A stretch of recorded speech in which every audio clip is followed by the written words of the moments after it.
Black billionaire CEO orders a steak. Waitress's 10-year-old daughter slips him a note that stops him cold. Before the plate even stopped sliding, a tiny hand darted in and slipped a folded note under Victor's napkin, then vanished. No smile, no greeting.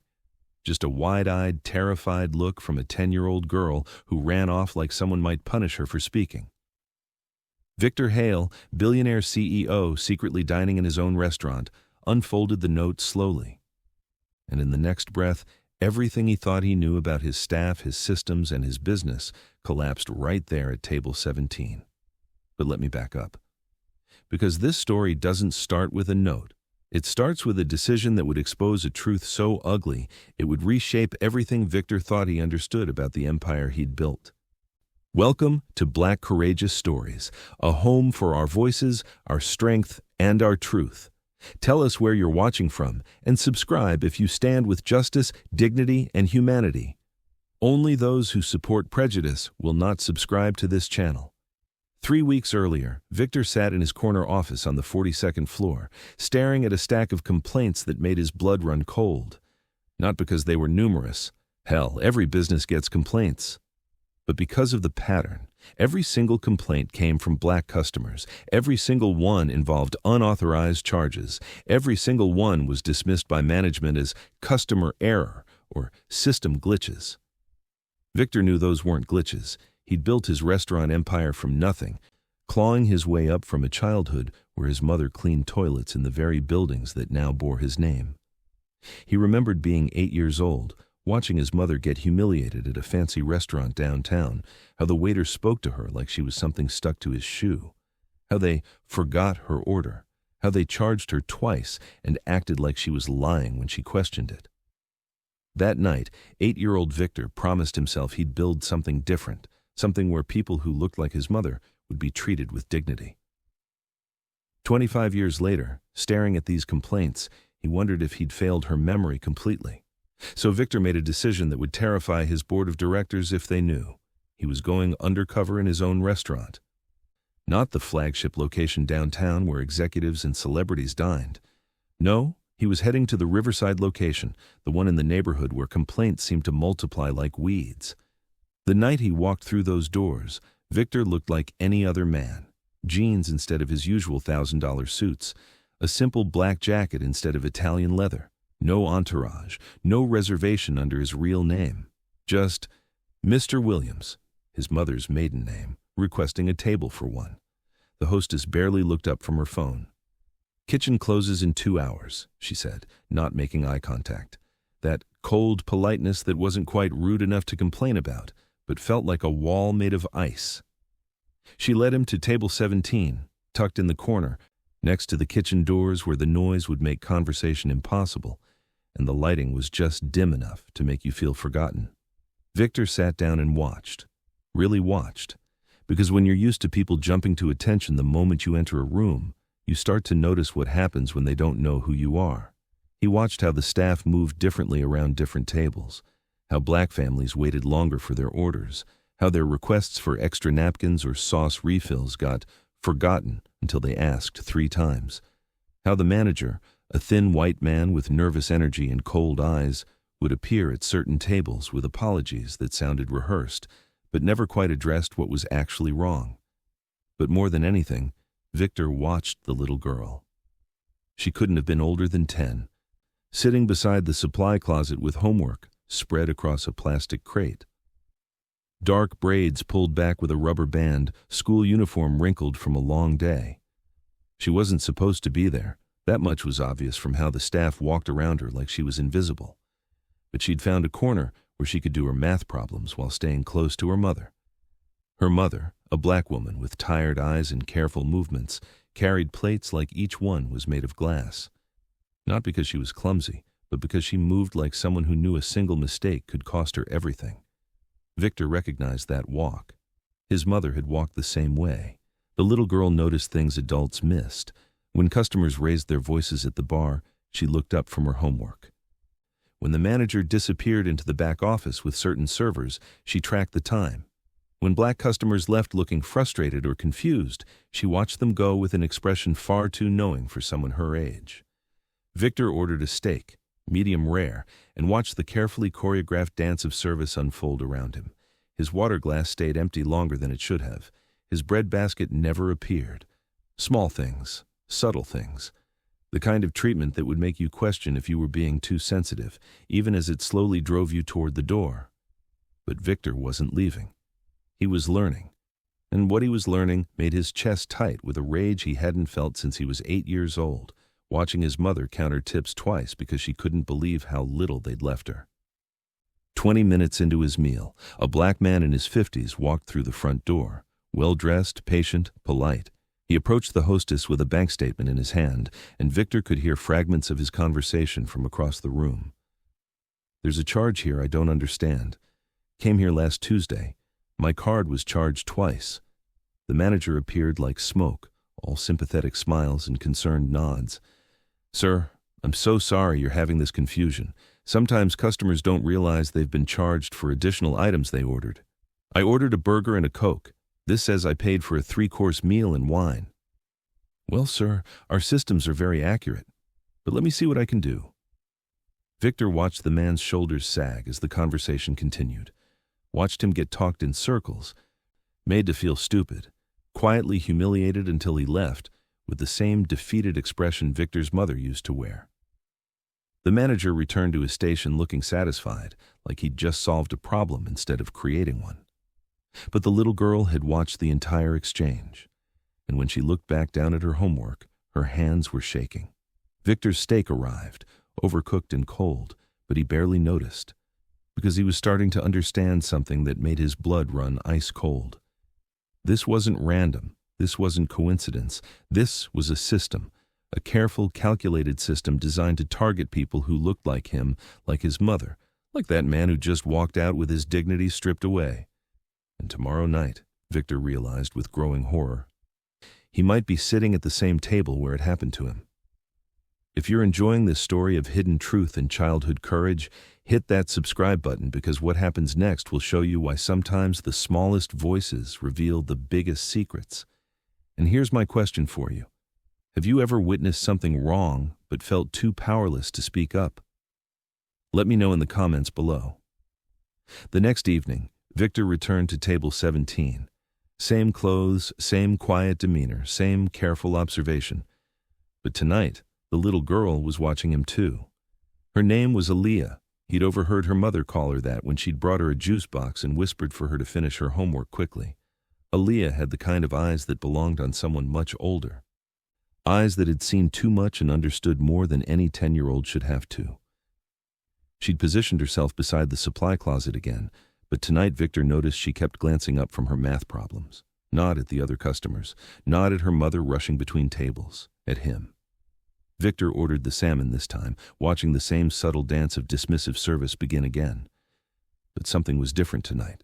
Something had the staff on edge. He could feel it in the way conversations stopped when he looked in certain directions, in the way the manager kept checking his phone and glancing toward the kitchen. That's when Victor heard the conversation that changed everything. "Baby, listen to me carefully," Aaliyah's mother was whispering as she crouched beside her daughter's makeshift homework station. "In places like this, you stay quiet if you want to stay safe. You understand me? Quiet." "But Mama, I saw—" "No, you didn't see anything. You're here to do homework and that's all." Her mother's voice was tight with fear. This job is everything we have right now. You understand?" Aaliyah nodded, but Victor could see the frustration in her small face. The kind of frustration that comes from knowing something is wrong, but being told you're too young, too small, too powerless to do anything about it. Victor understood that feeling intimately. He'd carried it for years after watching his mother get mistreated, being told to let the adults handle it, while no adult ever did. As the evening wore on, Victor watched Aaliyah watching everything. She tracked which servers went where. She noted how long different tables waited for service. She saw patterns that the adults around her either missed or chose to ignore, and then she saw something that made her entire body go rigid with recognition. A black family had been seated at table 12, a couple in their 30s with twin boys who couldn't have been older than 5. They'd been waiting for their appetizers for over an hour, watching other tables get served first. The father was getting frustrated, the mother was trying to keep the boys calm, and the situation was reaching that breaking point where patience turns to anger. That's when Kyle Morrison, the manager, made his move. Kyle approached the table with his practice smile, the one Victor was beginning to recognize as a mask for something much uglier. "Folks, I'm so sorry for the delay. Let me comp your appetizers and get your main courses started right away." Relief flooded the parents' faces. Finally, someone was acknowledging the problem and making it right. "I'll just need to rerun your card for the updated total," Kyle continued smoothly. "Our system had a little glitch earlier." Victor watched the father hand over his credit card without question. Why wouldn't he? The manager was being helpful, apologetic, making things right. This was customer service at its finest. But Aaliyah wasn't watching the parents, she was watching Kyle. And Victor saw her face crumple with recognition and horror as Kyle performed a move so subtle, Victor almost missed it. Swipe the card through the reader, pause, swipe again. This time, holding the card at a specific angle while his other hand moved slightly, almost imperceptibly, toward his phone. Click. The sound of a photo being taken, so quiet it was barely audible over the restaurant's ambient noise. Kyle handed the card back with a satisfied smile. "All set. Your food will be right out." But Victor had seen it. The double swipe, the photo, the practiced ease of someone who'd done this exact same thing countless times before. And Aaliyah had seen it too, because when she looked across the room and made eye contact with Victor for the first time, her eyes were filled with a terror that made his chest ache. She knew what had just happened. A 10-year-old girl understood what that family's father wouldn't discover until he checked his bank statement days later. She'd witnessed a crime, and she was powerless to stop it. Victor watched her for the rest of the evening. Watched her try to focus on homework while stealing glances at table 12, where the family was now laughing over their finally arrived appetizers, completely unaware that their financial information had just been stolen. Watched her mother continue serving tables, exhausted but focused, unaware that her daughter was carrying a burden no child should ever have to carry. But what Victor didn't expect was what happened when he stood to leave. As he walked past Aaliyah's corner spot, she looked up from her homework and spoke in a voice so quiet he almost didn't hear her. "My uncle cried when it happened to him." Victor stopped. "What?" But she'd already looked back down at her math problems, and her mother was approaching with that look parents get when their children have spoken to strangers. "Aaliyah, baby, you bother this gentleman?" "No, ma'am," Victor said quickly. She's very smart, working hard on her homework." Aaliyah's mother smiled, the first genuine smile Victor had seen from any staff member since he'd started coming here. "She is smart, too smart sometimes." As Victor left that night, Aaliyah's words echoed in his mind. "My uncle cried when it happened to him." She'd witnessed this before. She'd seen Kyle's scheme destroy someone in her own family, and now she was watching it happen again, night after night, while being told to stay quiet and invisible. The next morning, Victor made some phone calls. By afternoon, he had his answers. Aaliyah's uncle, Marcus Washington, had filed a complaint 6 months ago about unauthorized charges appearing on his card after dining at the Riverside location. The complaint had been dismissed as customer error after Kyle provided what he called clear documentation that the charges were legitimate. Victor requested copies of that documentation. What he found made him sick. Screenshots of Marcus Washington's credit card, front and back. Clear photos showing every number, every security code, photos that could only have been taken by someone with access to the card itself. Kyle wasn't just stealing credit card information, he was creating the evidence to justify the theft, building cases against his own victims to make their complaints disappear. And a 10-year-old girl had figured it out while the adults in the room, including Victor himself, had missed it completely. That night, Victor returned to table 17 for the third time. But tonight was different. Tonight he was carrying a small recording device. Tonight he had a plan. And tonight he was about to discover that when a child decides to break her mother's rules to save a stranger, the consequences can change everything. What happens when a billionaire CEO realizes a 10-year-old has been the only honest witness in the room? Make sure you're subscribed, because the next part will show you why sometimes the most dangerous person to a criminal is a child who pays attention. Tell me, have you ever seen a child notice something important that adults completely missed? The third night felt different from the moment Victor walked through the door. There was an electricity in the air, a tension that made every conversation seem louder and every silence feel loaded with meaning. Aaliyah was in her usual spot, but tonight she wasn't doing homework. Tonight she was watching, really watching. And Victor realized with a chill that she was watching him. Their eyes met across the room and she didn't look away. For a long moment, they stared at each other, a billionaire CEO and a 10-year-old girl, both of them carrying secrets that could destroy the careful lies holding this place together. Then Aaliyah did something that made Victor's blood run cold. She looked toward Kyle's station, then back at Victor, then toward Kyle again, and she shook her head. Just once. A tiny, almost invisible warning. She knew, somehow this child had figured out exactly who Victor was and exactly what was about to happen to him. But before Victor could process what this meant, the front door burst open and Chaos walked in wearing a three-piece suit. The man was tall, well-dressed, and shaking with rage. In his hand was a bank statement, and his voice carried across the entire restaurant as he approached Kyle's podium. $637. $637 charged to my card after I ate a $15 burger in this place. Every conversation in the restaurant stopped. Every head turned. This was the moment Victor had been waiting for, a victim confronting their abuser in real time. Kyle's transformation was instantaneous. The cold, calculating predator Victor had observed became the picture of concerned professionalism. Sir, please, let's keep our voices down for the other guests. I'm sure there's been some misunderstanding. Misunderstanding? The man's voice cracked with fury. I have the receipts. I have the charges. I have proof that your restaurant has been stealing from me for months. Kyle's smile never wavered. Sir, our systems are very sophisticated. Sometimes customers don't realize they've ordered additional items, or they've accumulated charges over multiple visits. I've eaten here twice in my entire life. Well, our records show. Show what? Show the photos you took of my credit card when I wasn't looking? The accusation hung in the air like a bomb. Victor felt every muscle in his body tense. This was it. This was the moment of truth. But Kyle didn't even blink. Sir, that's a very serious accusation, and frankly, it's insulting to our staff and our establishment. We have security cameras throughout the restaurant.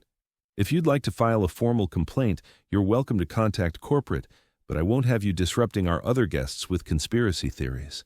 Kyle's voice had taken on a different tone, not just dismissive, dangerous. The kind of tone that said, "You're making a mistake challenging me." Let me make this very clear, Kyle continued, his smile now razor-sharp. We serve hundreds of customers every week. Our systems are audited regularly, and we have never had a legitimate complaint about unauthorized charges. What we do have is thorough documentation of every transaction, including times when customers attempt to dispute charges they legitimately incurred. Victor watched the man's face change, watched the fury slowly transform into doubt, then confusion, then something that looked like shame.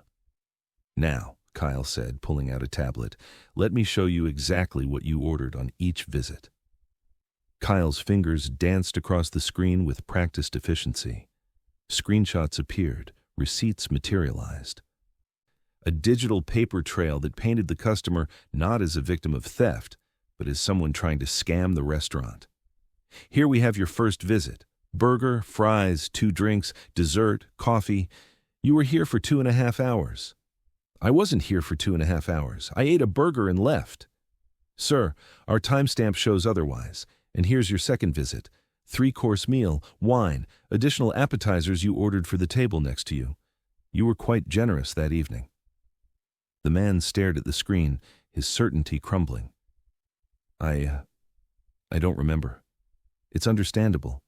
Sometimes when we're drinking, we don't remember everything we order, but we document everything very carefully for exactly this reason. Victor watched a masterclass in gaslighting unfold before his eyes. Kyle wasn't just stealing money, he was stealing reality itself, making his victims question their own memories, their own experiences, their own sanity. The man left the restaurant looking broken, not angry anymore. Broken, like someone who no longer trusted their own mind. And Kyle returned to his station looking satisfied, like he'd just done good customer service instead of psychological warfare. But Victor wasn't watching Kyle anymore. He was watching Aaliyah. The little girl had witnessed the entire exchange with an expression Victor would never forget. Horror mixed with recognition. She'd seen this exact same performance before. She'd watched Kyle destroy her uncle the same way, with the same script, the same false evidence, the same careful demolition of a human being's dignity. But this time was different. This time, she'd also seen how Kyle's system worked. She'd watched him pull up the fabricated evidence, seen the smooth way he manipulated the narrative. And Victor realized with growing alarm that Aaliyah was putting together pieces that could get her mother fired and her family destroyed. Because Kyle had noticed her watching. For the first time since Victor had been observing, Kyle looked directly at Aaliyah. Their eyes met across the room and Victor saw something pass between them that made his skin crawl. Kyle knew that she knew, and Kyle was calculating what to do about it. The rest of Victor's meal passed in a haze of growing tension. He could feel the weight of observation from multiple directions. Kyle was watching him with new interest. Aaliyah was watching Kyle with barely concealed terror. And Aaliyah's mother was moving between tables with increasing anxiety, sensing danger without understanding its source. Victor's salmon arrived, again overcooked, but this time he barely touched it, because something was building toward a breaking point, and he could feel it like pressure in the air before a storm. That's when Kyle made his move. Victor watched Kyle signal to one of the busboys, a young man with nervous eyes who'd been avoiding Victor's table all evening. The busboy nodded and began moving in Victor's direction, cleaning supplies in hand, but his path would take him directly past Aaliyah's homework station. Victor understood the message instantly. The busboy would accidentally knock over Aaliyah's papers, maybe spill something, create enough chaos to move her away from her observation post. Remove the witness. Silence the only person who understood what was happening. But Aaliyah understood too. Victor could see it in her face. She was 10 years old, she was powerless, and she was about to be removed from the equation. That's when she made a decision that would change everything. Victor watched her tear a piece of paper from her homework notebook, watched her write something quickly, her small hands shaking with fear and determination, watched her fold the paper small enough to hide in her palm.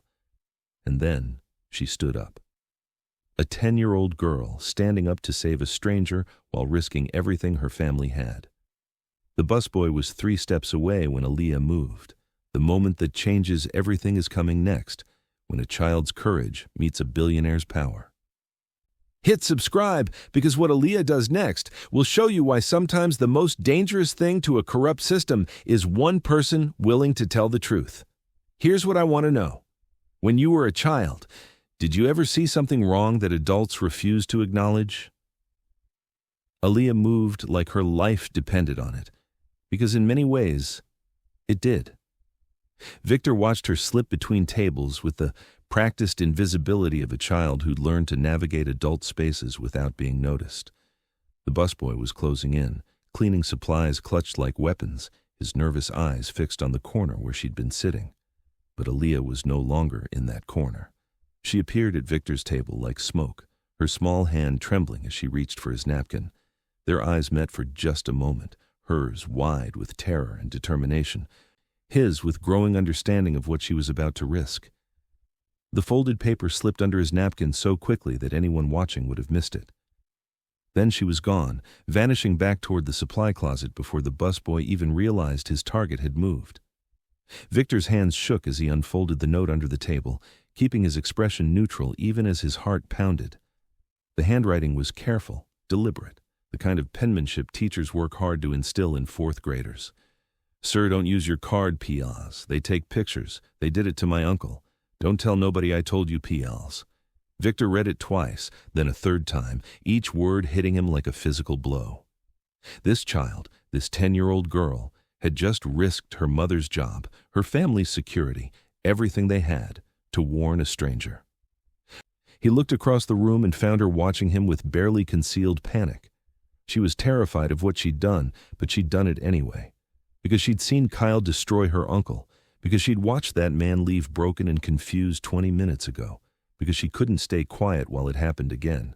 Victor carefully tucked the note into his jacket pocket and caught Aaliyah's eye. He nodded once, barely perceptible, and watched relief flood her small face. But their moment of connection didn't go unnoticed. Kyle had been watching the interaction with the sharp eyes of a predator who sensed disruption in his territory. Victor could see the wheels turning behind Kyle's cold smile. Something had just happened at table 17, something that might threaten his carefully constructed system. Kyle began moving across the restaurant with casual determination, not rushed, that would draw attention, but purposeful, direct. Victor realized with growing horror that Kyle was heading straight for Aaliyah. "Excuse me, sweetie," Kyle's voice carried the false warmth adults use when they are about to destroy a child's world. "What were you doing at that gentleman's table?" Aaliyah looked up at Kyle with eyes that seemed far too old for her face. "Nothing, sir. Just walking to the bathroom." "Really? Because it looked like you put something on his table." Victor watched Aaliyah's mother appear as if summoned by maternal instinct. "Is there a problem?" Her voice was carefully controlled, but Victor could hear the fear underneath. "Oh, no problem at all." Kyle's smile never wavered. "I was just curious about what your daughter was discussing with our guest." "Aaliyah doesn't talk to customers. She knows better than that." "I'm sure she does. It's just that our security cameras captured her placing something on the gentleman's table, and company policy requires us to investigate any interactions between non-employees and guests." The lie was smooth, practiced. Victor realized this wasn't the first time Kyle had used company policy to intimidate staff into silence. But before Aaliyah's mother could respond, Victor stood up. "Actually," he said, his voice carrying the quiet authority of someone used to being heard, "the young lady dropped her pencil near my table. I was just returning it to her." Kyle's eyes narrowed. This wasn't the nervous deflection he expected from one of his usual victims. This was pushback. Control. "I see. And you are?" "A customer enjoying dinner. Is there a problem with that?" The tension in the air was thick enough to cut. Victor could feel other diners watching now, sensing drama without understanding its source. Kyle's smile became razor sharp. "No problem at all, sir, though I should mention that our establishment takes customer security very seriously. We've had issues with outside influences trying to disrupt our operations." The threat was subtle but clear. "I can make this very difficult for you." But Kyle had just made a critical error. He'd threatened someone who had spent 25 years building an empire by outmaneuvering people exactly like him. "That's interesting," Victor said calmly. "I work in security myself, corporate level. I'm always fascinated by the systems restaurants use to protect their customers." Kyle's confidence flickered for just a moment. Something in Victor's tone suggested he wasn't dealing with his usual victim. "Well, I'm sure our systems would impress you. We're very thorough in our documentation. I'd love to hear more about that."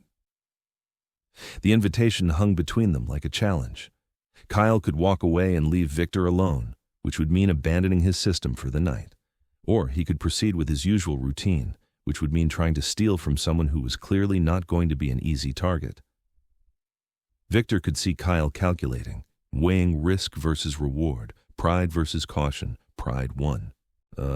Actually," Kyle said, his smile returning to full wattage, "why don't I personally handle your check tonight? Make sure everything is perfect." "That's very kind of you." Victor returned to his seat, but not before catching Aaliyah's eye one more time. She was still terrified, but there was something new in her expression. Hope. For the first time since she'd slipped him that note, she was beginning to believe that maybe, just maybe, the good guys might actually win. Kyle returned to his station and Victor could see him preparing, pulling up screens on his tablet, positioning his phone, getting ready to execute the same system that had worked dozens of times before.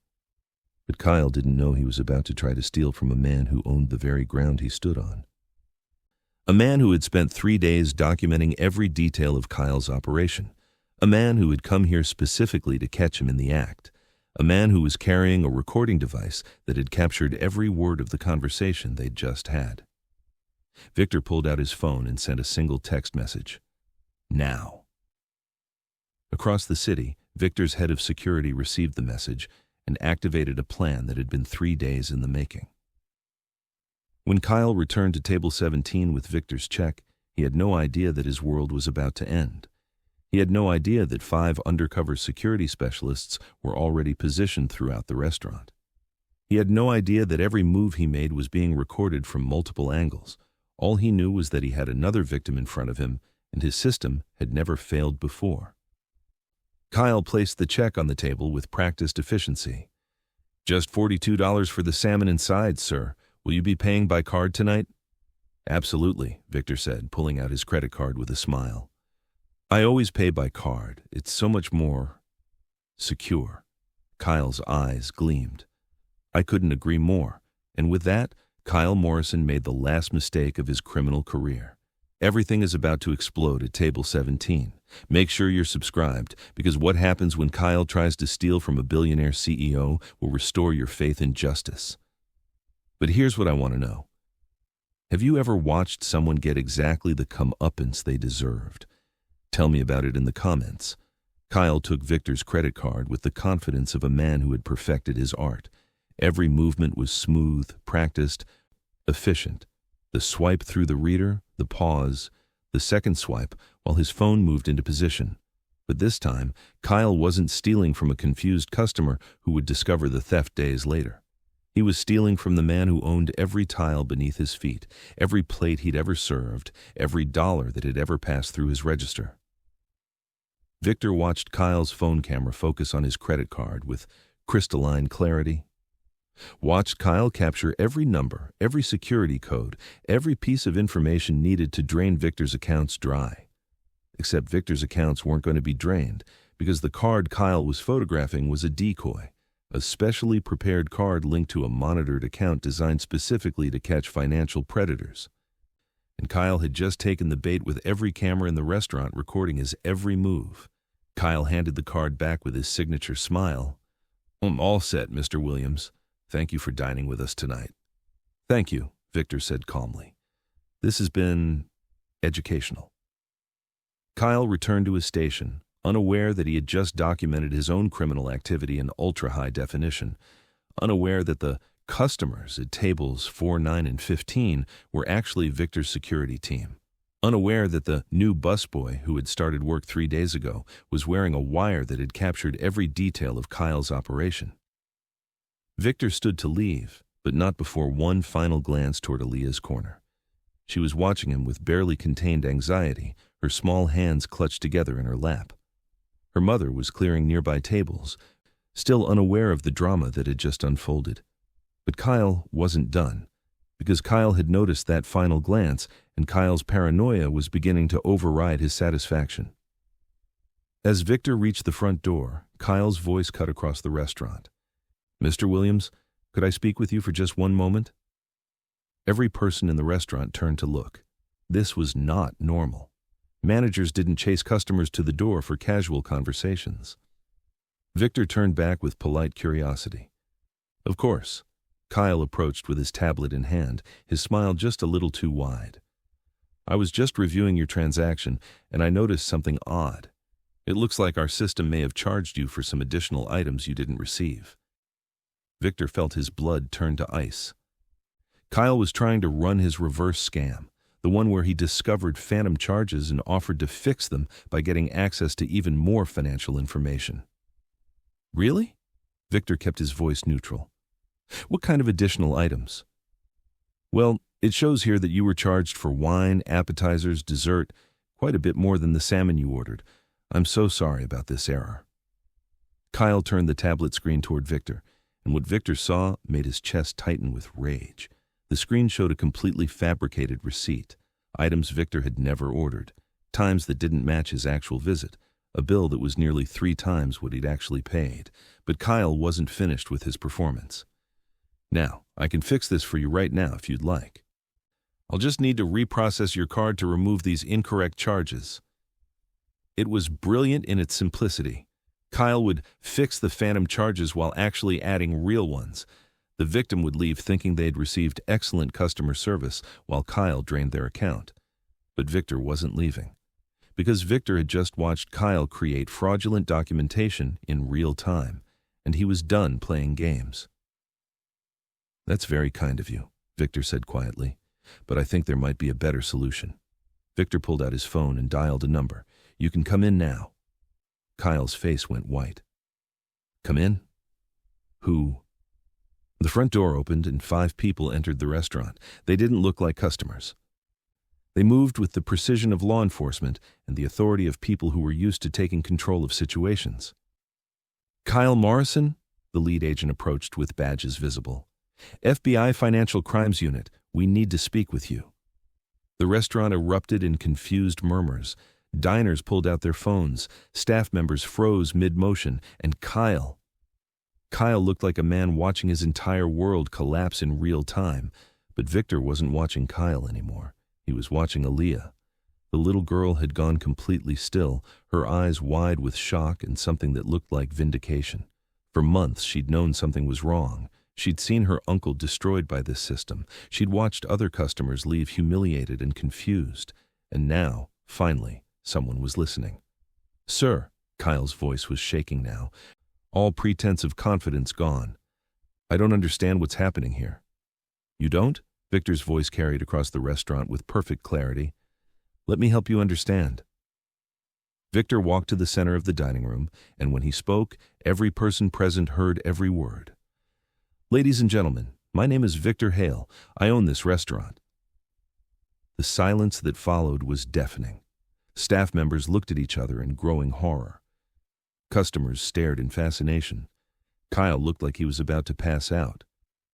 "For the past 3 days, I've been investigating reports of financial fraud at this location. Tonight, I witnessed that fraud firsthand." Victor's eyes found Aaliyah across the room. "But I didn't catch it on my own.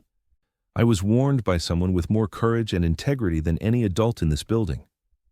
Victor walked toward Aaliyah's corner, and every eye in the restaurant followed him. "A 10-year-old girl risked her mother's job to save a stranger from being robbed. She wrote me a note warning me about what was going to happen, because she's watched it happen before."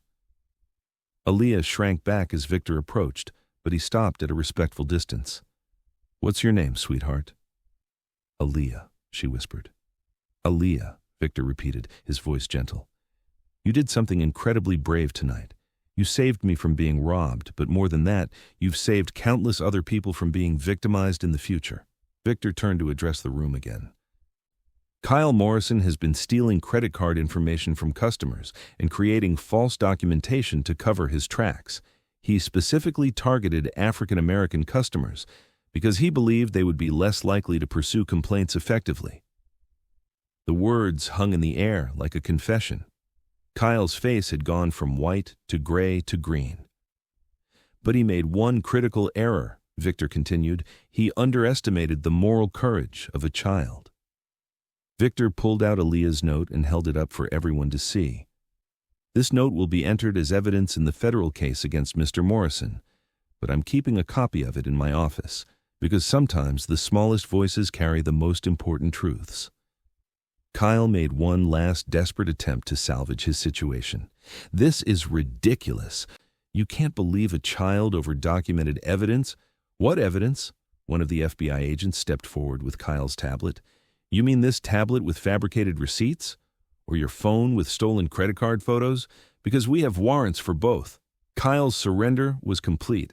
His shoulders sagged as the agents moved in to arrest him, reading him his rights while the entire restaurant watched his carefully constructed world crumble. But Victor's attention was focused on Aaliyah and her mother. Aaliyah's mother, Marissa, was crying. Not from sadness, but from relief so overwhelming she couldn't contain it. For months she'd worked in fear, sensing something wrong but unable to name it, afraid to speak up because she needed this job too desperately. "Ms. Washington," Victor said softly, "your daughter just exposed a criminal conspiracy that has stolen thousands of dollars from dozens of families. She's a hero." Marissa looked at her daughter, really looked at her, and saw not the quiet, obedient child she'd been trying to protect, but the brave young woman she was becoming. You could have gotten us in so much trouble, Marissa whispered. But Mama, Alia said, her voice small but steady, Uncle Marcus cried. And that man tonight looked just like Uncle Marcus. I couldn't let it happen again. Victor felt something break open in his chest. This child had connected dots that adults had missed.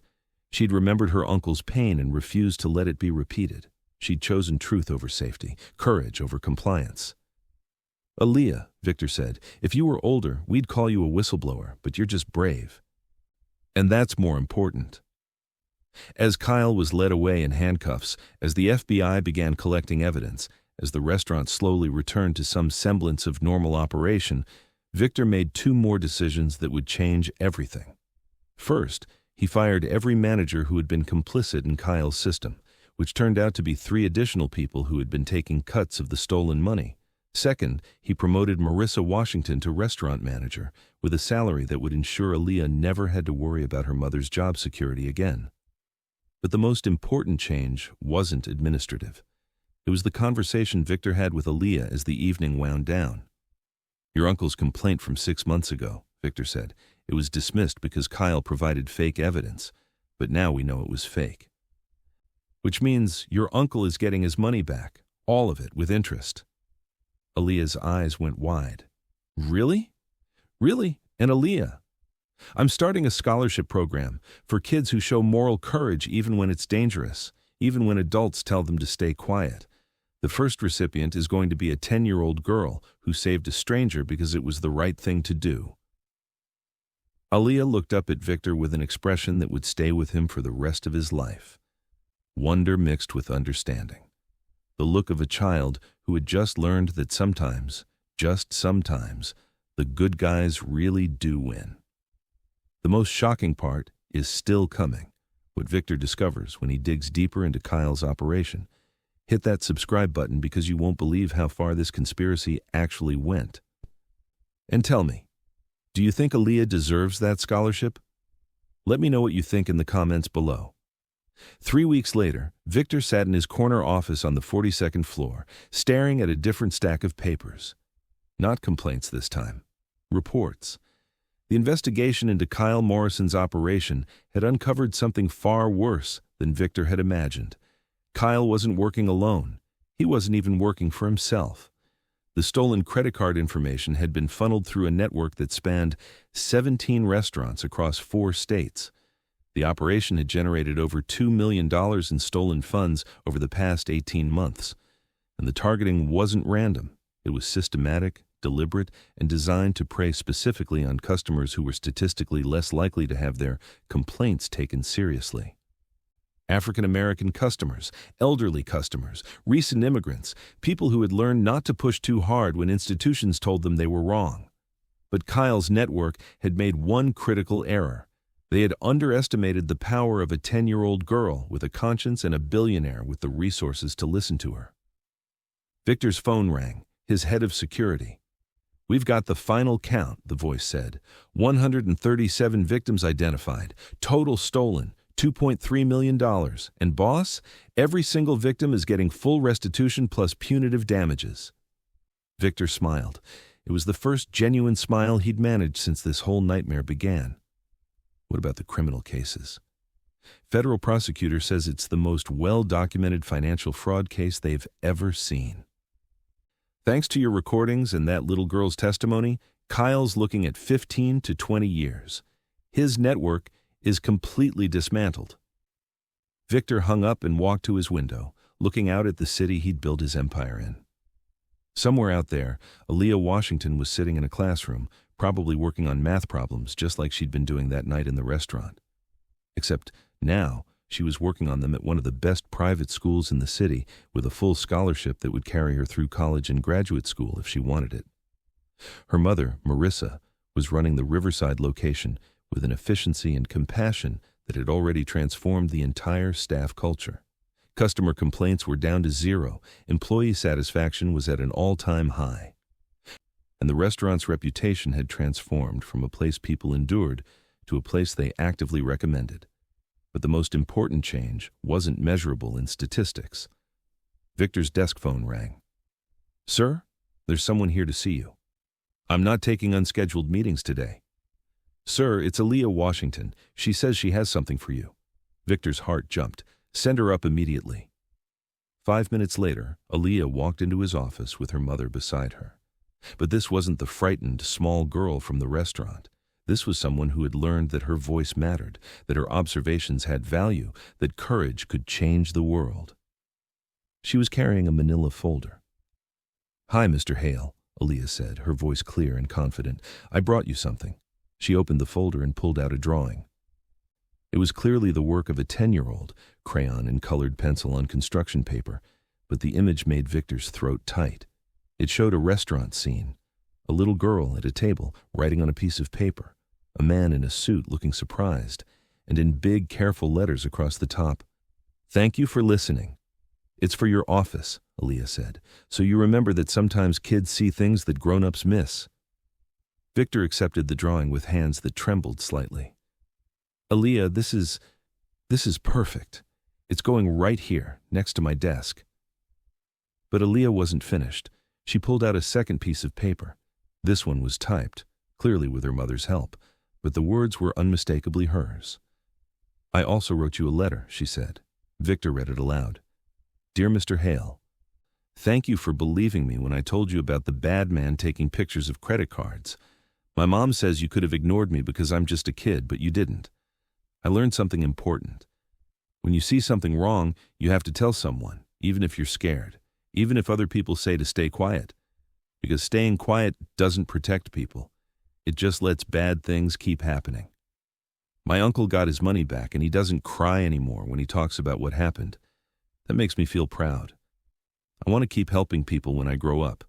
Maybe I'll work for the FBI like the agents who arrested Kyle, or maybe I'll have my own business like you and make sure everyone gets treated fairly. Thank you for showing me that kids' voices matter too. Your friend, Aaliyah." Victor had to stop reading twice because his vision was blurring. When he finished, he looked at this remarkable child who had changed everything. "Aaliyah," he said, "this letter is going in my office safe, right next to the original note you gave me that night, because someday, when you're running your own company or working for the FBI, I want to remember the day I learned that sometimes the most important voices are the smallest ones." Marissa was crying again, happy tears this time. "You changed our entire lives," she said to Victor, "not just with the scholarship or the promotion. You showed my daughter that her instincts matter, that she doesn't have to stay invisible to stay safe." "She changed mine too," Victor said. "I built this company because I remembered what it felt like to watch my mother get mistreated. But I'd gotten so far from that memory that I almost missed it happening in my own restaurants. Your daughter reminded me why I started this in the first place." Victor walked to his office wall, where he'd already hung Aaliyah's first drawing. Next to it, he hung the letter. "You know what, Aaliyah? I have an idea." He pulled out his phone and made a call to his head of HR. "I want to establish a new position company-wide. Customer experience advocate, someone whose job is specifically to listen to complaints that might otherwise be dismissed. And I want the position to be filled by someone who understands what it feels like to be overlooked." He hung up and turned back to Aaliyah. "The first customer experience advocate is going to be your Uncle Marcus, if he wants the job." Aaliyah's face lit up with pure joy. "Uncle Marcus would love that. He's really good at listening to people." "I'm sure he is." "And Aaliyah?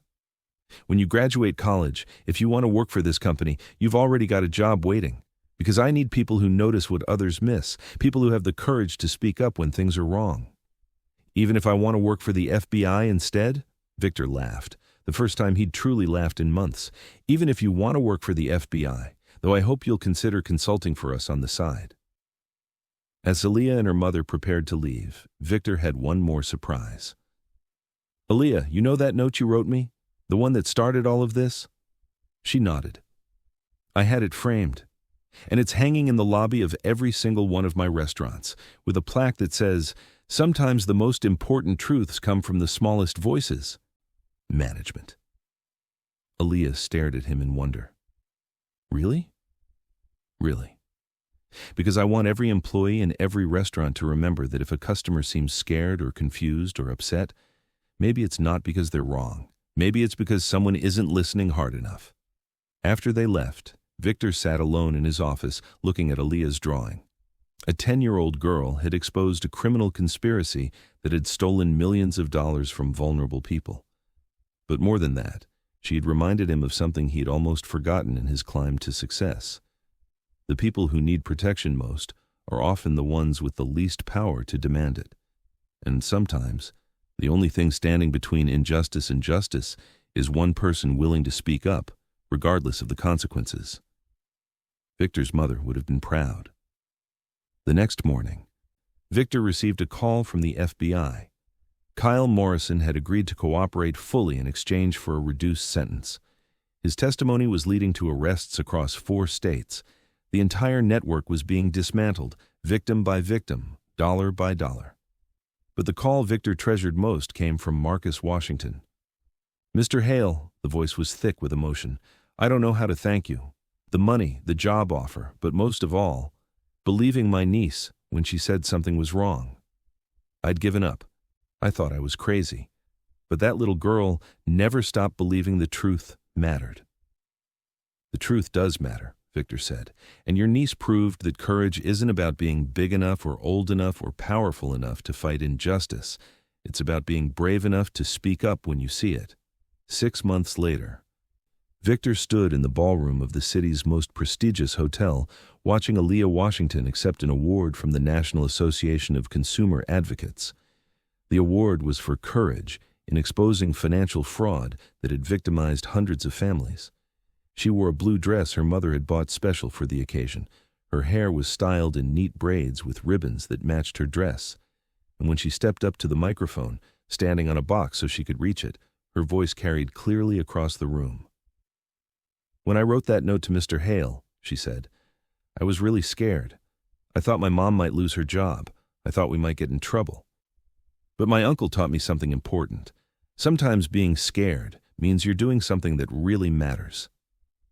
The audience, filled with lawyers, consumer advocates, and FBI agents, listened with rapt attention to this 10-year-old girl who had brought down a criminal empire.